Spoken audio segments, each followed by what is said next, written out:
Machines break, eyes don't. The most sapient quote in the Halo novels that disparages UNSC technology, and it's written on the very first page of The Fall of Reach. It's the perfect quote for our videos me and instructor Laspina have created together. Through making these videos, we've learned that some weapon models we show on screen either lack or have inadequate iron sights, in which a minority group of defenders would use the excuse of technology such as smart links to serve the purpose of the impractical designs. To be as clear as possible, in these videos, imagine you picked up the Halo weapons right now and tried to use them, just like a UNSC Marine or a trooper in the Halo world, with a standard neural link which does not give you a heads-up display, not without a tactical eyepiece that can augment a real-time heads-up display for troopers and Marines. As shown on screen right now, which is a trooper in Halo Reach, this green tactical eyepiece helps the combatant aim. We see this device all the way back in Halo Combat Evolved. As much as I enjoy conversations on my videos, a commenter mentioned the neural link gives your standard Marine and trooper a heads-up display through their brain. This is false, and is being confused with Spartan and Command neural links. A standard issue neural link is to identify the service member, and to track them for rescue recovery missions. After all, service members are government property. A standard neural link can help with a heads-up display when equipped with the correct tactical gear. But throughout Halo, sometimes the Marines don't have all of the tactical gear, and still need basic devices to see. Somebody hit the emergency power! Even with highly advanced augmented gear, the enemy creates devices to counter that technology. Consider the radar jammer in Halo 3, a device created by the Covenant, which illustrates the prologue of the Fall of Reach novel so well. The Chief knew there were probably more than 100 of them. Motion sensors were off the scale. He wanted to see them for himself, though his training made that lesson clear.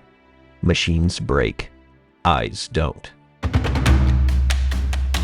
So these weapon models that we choose must have some sort of iron sights for me and instructor Laspina to feel as though the weapons are practical. You all have been loving these videos, so in this video, we are going to be reviewing the SAW. The SAW was introduced as a playable weapon in Halo 4. While Halo 4 has received mixed reception, the mod named Halo 4 Reflow, created by Dead Connection, improves the Halo 4 experience by providing a more fun and better looking game overall. The visuals have been improved and refined. An example is this Marine with an altered uniform. It looks much better. The gear looks really detailed. The changes in the color scheme add more grit to the UNSC. As for gameplay changes, the AI behavior has been improved to include the weapons sandbox. It's been fine-tuned. Halo 4 Reflow is certainly worth playing, and you can go ahead and download this mod in the description of this video to play it tonight. As for the SAW, SAW is an acronym for Squad Automatic Weapon. The way the SAW is implemented in the Halo sandbox is it's a weapon with a high rate of fire with a large drum magazine that is more accurate than the assault rifle. Therefore, it's a power weapon in Halo. It seems to be a firearm that many Halo fans enjoy. Something to keep in mind is the large drum magazine size. Many Halo players have a tendency to reload after several bursts of an assault rifle, or switch weapons while in the middle of a firefight when they feel like their magazine is getting shallow. But you, as a player wielding the SAW, you can let that finger hold a trigger pull considerably longer, changing up your mental cadence of reloading. You may feel as if you have to reload. In actuality, you have a lot of rounds left.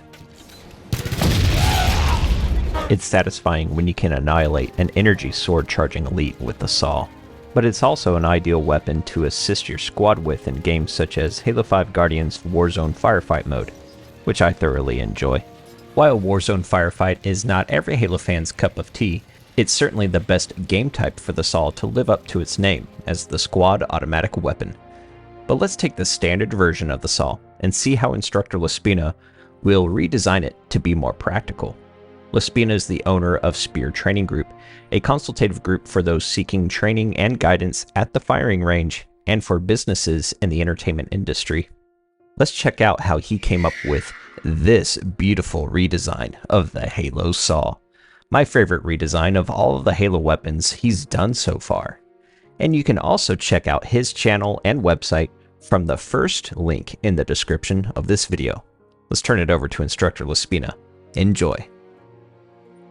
Hello again. Welcome back. Thank you guys for the opportunity. Lead Instructor Laspina and owner of Spirit Training Group here. We're going to take a look at the SAW, the Halo SAW today. Halo was designed under rule of cool. Whenever they try to explain why things look cool or the way they do it by writing a book. They may not know exactly what they're talking about, but they give an explanation of why something might be there. But if the writer knows a little bit about what really works in the world, they will lean it towards practicality and then reference it in their lore. What I am going to do is I'm going to take the original designs and I'm going to lean it in a very slight direction of rule of lore and then point it directly at rule of practical. I want to see what the Halo weapons would look like if they were actually handled by regular people today. What might that look like and what might we consider? So let's take a look at the variant that we have. First off, I do want to note there's a weird little gap right here. Don't know why that exists, but it does exist directly in the image that I pulled. Okay, I had to fill that in a little bit. So if that is something important, I ruined it already. Go ahead and leave. I'm so sorry. So let's take a look at what we've got. M739 SAW, squad automatic weapon. Cool. Category of light machine gun. Good. These are important things. The squad automatic weapon, or the light machine gun role, enables the squad level, anywhere between 5 to 12 or so individuals, to have a large amount of firepower. This includes large capacity and large fire rate. Those are the two big ones here. Now, in modern day, squad automatic weapons are the highest casualty producing weapon on the squad level, the small arms level. You want to make sure you have some of these. If you're going to be a small element, maybe a reconnaissance team, you want to make sure you have a SAW with you. That way you can get out of contact. You can break that contact by suppressing your enemy, which affords you the ability to move. On larger elements, you want to make sure you have multiple SAWs with you. That way you can provide a base of fire. While another element moves, they can provide a base of fire. Then this element moves, they provide a base of fire. Yes, your assault rifles and stuff provide a base of fire, but they do not compare to belt-fed, open bolt machine guns. They just don't have the same capacity that they do. So the light machine gun role is incredibly important. You find it a requirement for most squad level roles overall. So what we're looking at today is, in theory, one of the most important weapons on the ground for the UNSC and various human forces. So let's take a look at some of the other information here. The cost, I'm not going to look into the economics, but why that is important is it tells us that this universe doesn't have unlimited resources. They can't just build 1 million of these and give them to everybody. So there is a cost and production to be considered. The variants, those don't matter to me. Length overall, almost 48 inches, about 4 feet. Not unreasonable. That's a long boy, but it's not unreasonable. That would be similar to some of the longer variants of the M249 SAW of today. Certainly doable. Width is interesting. It says it's 9 inches. If it's just 9 inches across the widest part of the gun, that's pretty hefty. That is a lot. But I'm assuming they're taking into account the width of the magazine that is inserted, which 9 inches would be about right, about reasonable, especially from some of the models I'm able to see in game. Height, 12 inches, yep. Machine guns are usually larger weapons. They have bulkier materials involved in them and bulkier operating systems. There are reasons for that. We'll look into that here in a little bit.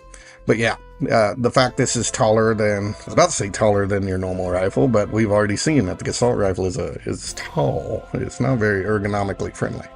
But point being, tall, sure. 7.62 by 51, absolutely great. This is the same caliber as the standard assault rifle and some of the other weapons in the universe. That makes sense. You want to share ammunition with your team. If you can send out a squad of Marines and they all share the same ammunition, they're going to be able to sustain themselves for longer.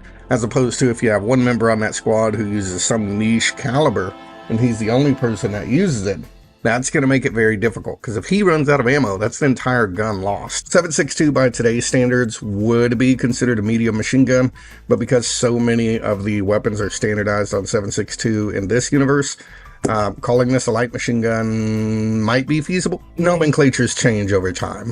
The AK-47, for example, when it was originally created, was considered as a submachine gun. Now, today, it is just an assault rifle. So you will see nomenclatures change over time. That's okay. The fact that this is a light machine gun in 7.62, sure, nomenclature probably just changed over time. 64, 72 round standard, I'm assuming that is the drum magazine, or 128 round linked belt. Now, I do have a problem with this one. I have not been able to find any models that show a linked belt, but if you did have a linked belt mechanism, you would need something in here to feed this. Belts, they're extremely reliable, but you need a lot of hardware there to make sure that they feed and function like they probably should. So I'm assuming if you were in a belt-fed configuration here, you would include a separate piece of hardware, a feed mechanism, if you will, that works off of the operating system. We'll look at operating system later. And then from there, your belt feeds into the gun. Modern guns, like the 240 Bravo, they affectionately hang a bag underneath said feed system, and they refer to it as a nutsack. So I would assume if there was a belt feed mechanism on here, it would have to be a separate piece of hardware, and from there they would attach on a small bag or box, and that would be your linked belt configuration. Part of the reason I say that, 128 round linked belt, because it's such a strict number of 128, says that it would be contained in a bag. Because you can technically endlessly feed linked belts. You could attach 128 round linked belt to another 128 linked belt, and then you just have a significantly larger belt. What is that, 260, 256? So you can just endlessly attach linked belts. The fact that they squarely define this as 128 tells me that they're probably having a nutsack or some other type of attachment in that variant. Down here, gas-operated drum-fed. Drum-fed is unnecessary. We just defined that it's has a feed system up here and that it has a possibility for linked belt. If it wasn't a linked belt configuration, it wouldn't be in a drum-fed operation. So, gas-operated, that is very important. That tells us the type of operation that we need to build around and consider. In service during the insurrection, human covenant war, post-covenant war conflicts. Cool. So this thing was in service the entire time as far as we're aware. But it's important to note, it was originally designed and implemented before contact with the covenant. As far as I'm seeing here, I'm not reading too deep into it. You design weapons for the enemy you plan to encounter. If we didn't know the covenant existed at the time, then the only thing we could plan for it to encounter were other insurrectionists or other people. Totally makes sense. If we knew that the Covenant were here and we manually made weapons for that fight, which I'm sure there are some that are in here, that would be an important design element. The fact this was originally designed and implemented against human targets is very important. It tells us some of the design principles we need to consider. The weapon itself has no built-in optics or magnification available, however is capable of smart linking. Yeah. So first off, I want to look at the action of the weapon. This is basically how the weapon is going to cycle. So most machine guns are open bolt machine guns. This allows them to not have anything in the chamber. That way it doesn't cook off. And from looking at some of the images of the magazines, I think we have one here. You can kind of see there that it has an open front on the magazine and the round protrudes out of that opening. This is a very bulky magazine. This is a... Oh, there we go. Look at that. This is a very bulky magazine. This is very cost intensive. You can also see that the rear of the round only has one access for feed. That's a really small access point, especially for a part that's going to be removed regularly and changed out. Your tolerances can change. So having a very small access point for feeding is kind of dangerous. We're going to assume that that gets opened up in our nice design. Magazines are one of the #1 failures on most weapons. If you have a bad magazine, it will ruin the rest of the gun. And this is a lot of material on a magazine. Magazines are considered disposable. You want to be careful how much material you're putting into it. Remember, this economy cares about the cost of its materials. They can't just replace things just out of the blue. You see in this image here, we got a lot of handles and a lot of guides and a lot of nuts and bolts. That's a lot of things that can fail over time. I'm not actually going to change anything about this drum magazine. Drum magazines are notoriously difficult. We've tried them many times over about 100 years now. And you really don't ever see them stick too very often because they're mechanically intensive and they tend to break down. However, the amount of rounds that they're saying here can fit in this particular magazine. I think it is just over-designed. This does not necessarily need to be a pressure vessel. It doesn't need to hold air pressure within it to operate properly. Magazines and mechanical forces still function properly in a vacuum. Your ammunition needs to be sealed though. So I don't think it needs to be as built up as it is. But as far as the dimensions go, yeah, it does look pretty large. I'm just assuming that's some of the overbuilding of it for the capacity they're saying, but it can hold that capacity. Other than that, we have a fairly straightforward opening. I can't tell if it clips this, but we're going to assume it just pushes straight into the chamber because, can't quite tell, but I'm using my degree measurement at the bottom to determine this barrel length. That is the entire length of the barrel. So our round, which is in here about, because again, this magazine kind of rides up a little higher than the magazine actually feeds from. It needs to push straight into this barrel. Therefore, I'll get slightly more fine. The bolt is going to have to feed into here, and I'm doing this very roughly because this is an open bolt machine gun. This bolt is going to feed from about here. Now this action is also going to have a large amount of room for a spring. That's actually pretty good. Now again, remember this bolt is completely retracted already. Having additional spring room means it's not going to be smacking the back of the gun necessarily every single time. If you tune it correctly, it shouldn't hit the back of the receiver every single time. That will control your recoil quite substantially.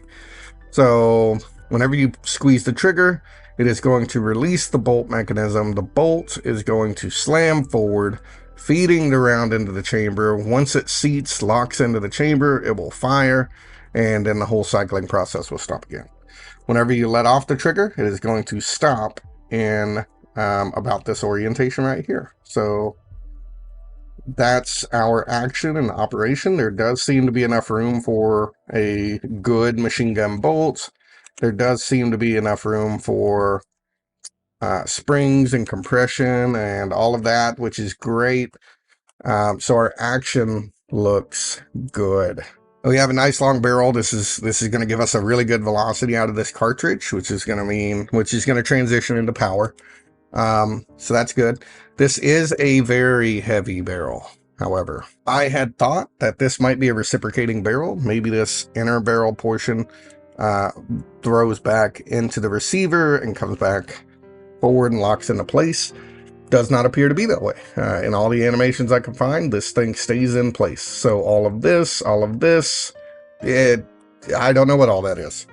However, it could be barrel designed to reduce the amount of heat that builds up into the barrel. There are technical reasons for that, but we're going to look at some other alternatives as well. It could be that there's also a heat sink inside of this weapon. Heat sinks basically allow little fins all over the barrel for more surface or area contact with the air. You'll see these on graphics cards and radiators, for example. You can actually buy them for modern weapons as well if you're going to do high round counts. So having a large block and bulk like we're seeing here is not necessary, and you really don't want it this far away from the end of the gun either, because more forward weight means it's going to pull itself down. It's going to be harder for you to hold up. Very important when you're pulling security on something.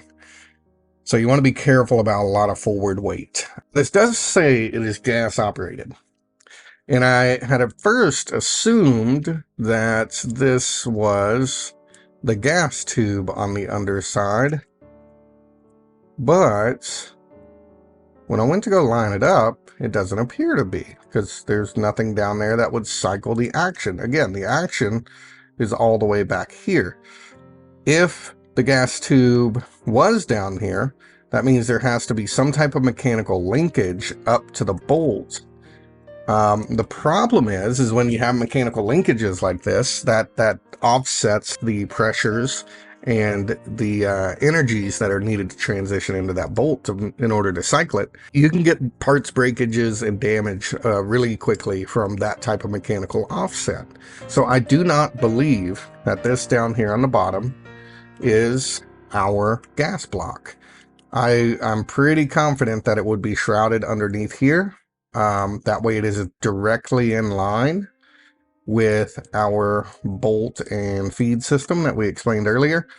That way, because again, straight line, it's much harder to break down. You will see things in the M1 Garand. It has a weird little dog leg in its gas system. If you use modern ammunition, you can damage that component. So when you're talking about a squad automatic weapon that is doing heavy amounts of abuse and fire rate and a lot of heat, remember, metal expands and contracts depending on how it heats up and cools. So if something is going to be heating up really fast because of a lot of suppressing fire, we don't want it to break or deform under those tensions. So we want our gas system to be directly in line with our operating system. So we're going to make that change. Trigger mechanism. This appears to be just a rear pull trigger, because I don't see any immediate pins that it would pivot on. However, this kind of swept foot design does imply that it would pivot a little bit. We're gonna do just a slight bit of cleaning up there. As far as the trigger guard, I did see in some of my recordings of gameplay that this trigger guard is actually open right here, and this trigger guard extends down here almost as a guide. That is a lot of extra bulk and material that we're gonna mess with a little bit.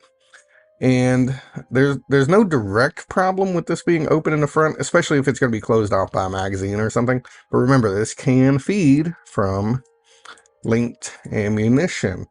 Whenever it's fed from linked ammunition, that might be a problem. So we're gonna kind of remedy that a little bit. I don't exactly know what this is. I'm assuming it's a form of a safety because I don't see any other safeties anywhere else. So we're gonna add a little bit of detail there. But trigger overall good. Muzzle device. We appear to have a built-in muzzle brake here. And it's only a single port. Ideally, you want your brake to have a large surface area in it. That way, when the bullet comes out, those gases can catch on that brake and pull the gun forward. This one here has really kind of slender brake ports. So when the round comes out, all of those gases are not quite going to catch, and they're going to go in a forward motion more so. However, even in the animations and stuff, I see that they just put all of their muzzle flash out here. So it doesn't appear as any of that gas is being tapped off. Light machine guns, they draw a huge amount of aggro and attention. You don't want to make it more obvious of your location. So a flash hider is ideal for this type of role, especially combat roles. Gone over it before. When you're considering a standard service weapon, flash hider is the way to go. Charging handle. There does not appear to be a charging handle on this design on any of the sides. On that note, there's not even an ejection port that I can find. I tried looking into that, and they show rounds ejecting, but it's coming from nowhere. It just appears. So we're gonna take a little bit at that. I am gonna add a charging handle. One of the things I did assume is whenever they do this reload, it is inserted, and on the opposite side of this magazine, the rounds are exposed, and then he like slaps it down, which forces the magazine or the rounds to be lined up. That rotary movement could actuate some mechanical bits that charge the weapon. That is very, very, very inefficient way of charging weapons. We're going to do something about that. It's also possible that the weapon just never goes into a closed bolt state, like when there's no more ammunition. It's impossible for the bolt to close all the way in the battery, therefore you wouldn't have to charge it. but I can't find that worded anywhere in the description. So we're going to add a charging handle as well. Grips. I hate them whole stocks. They suck for ergonomics. If you need to rotate your wrist inwards whenever you're maneuvering or conquering some obstacle, you really don't want this stuff in the way. Also, all of this, this looks uncomfortable as hell. We're going to do something about that. This doesn't appear to be necessary. It could be a standoff device from the heat.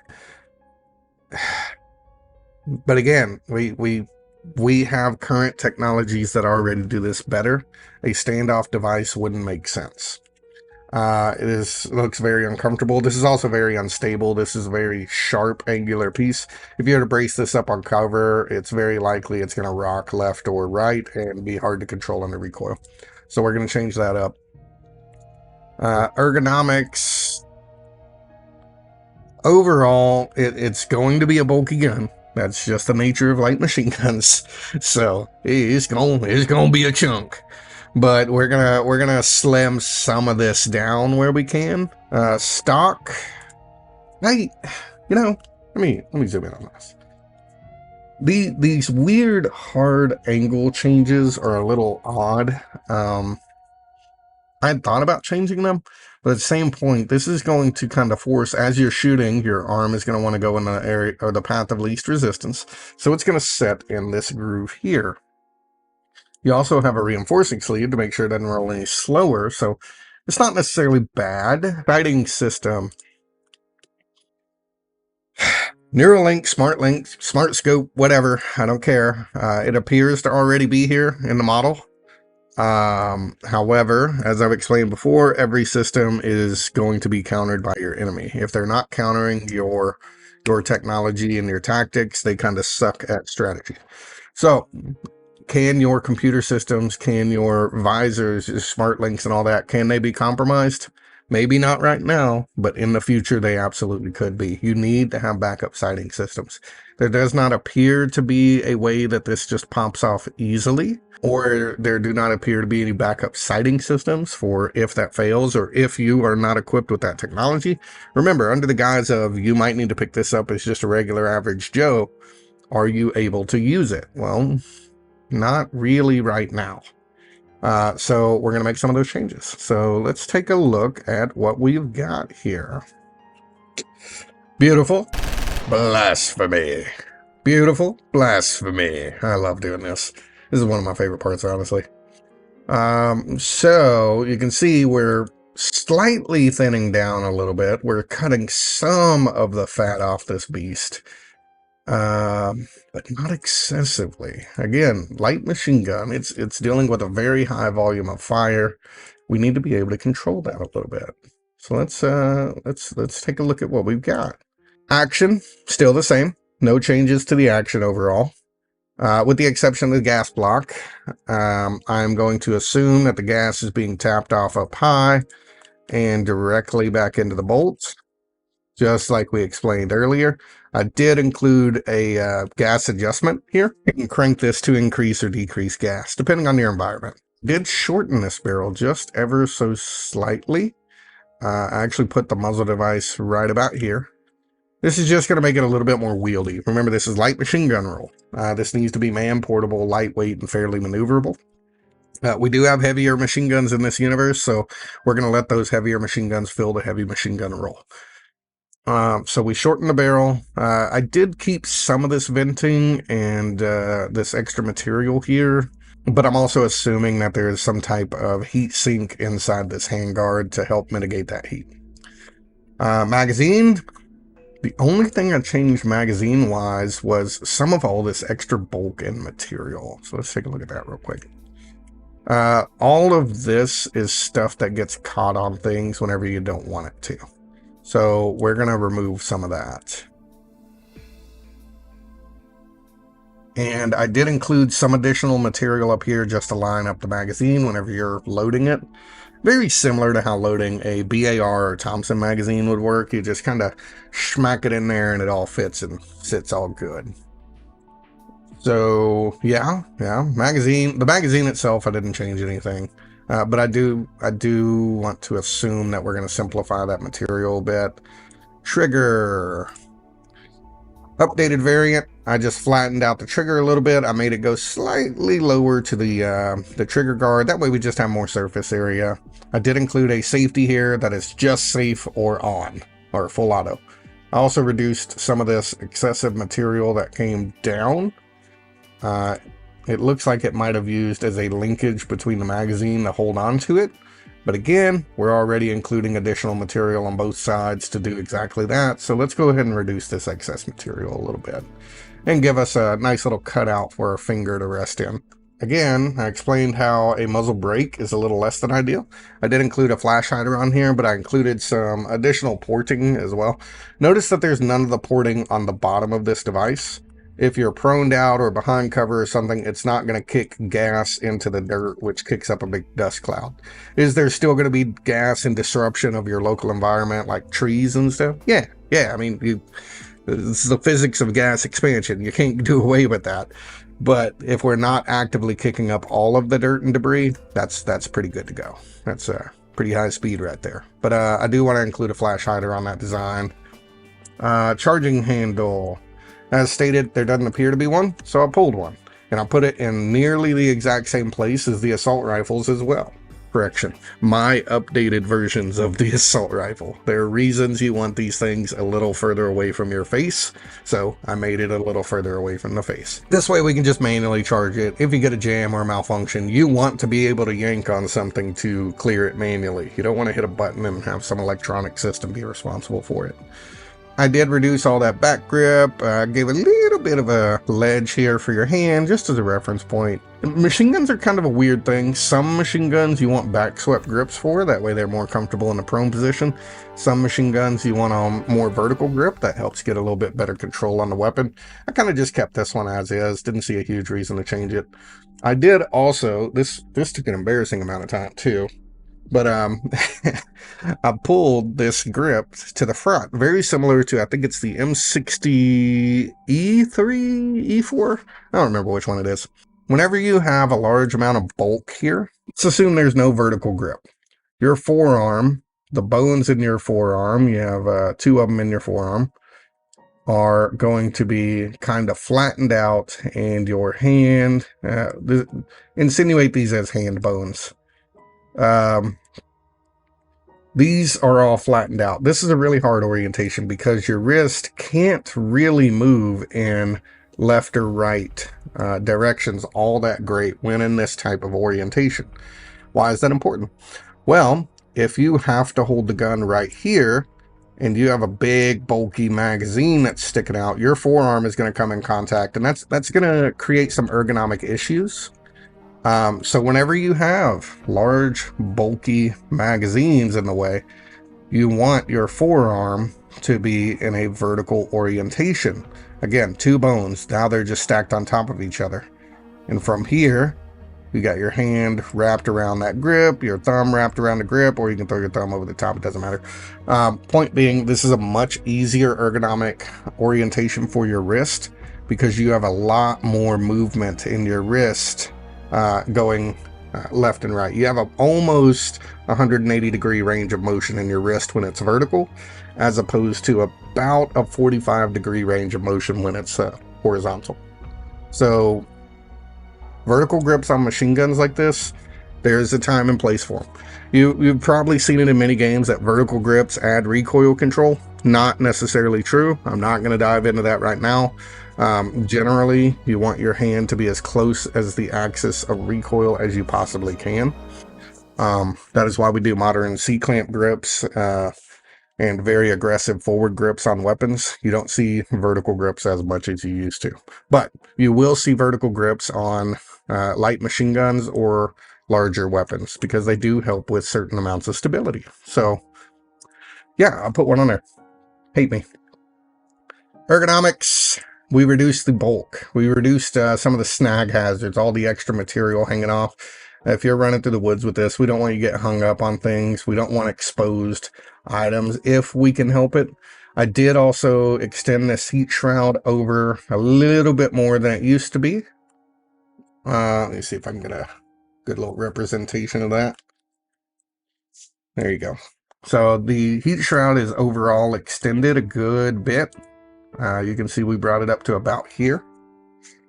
And we're covering that gas block. That is a vital component. If it gets damaged, not likely to. They're very bulky, but if it gets damaged, it can down the entire weapon. All of this on the bottom, I saw no reason to eliminate it, really. Yeah, there is bulk and weight much further forward, but I do also want to support the heatsink that is in here and the bipod that we added on. This is the exact same sniper rifle bipod that we added on earlier. If you already are manufacturing one item and you can use it on multiple guns, you may as well. So makes sense to use it here too. Yeah, so we have a bipod now. Stock and sighting.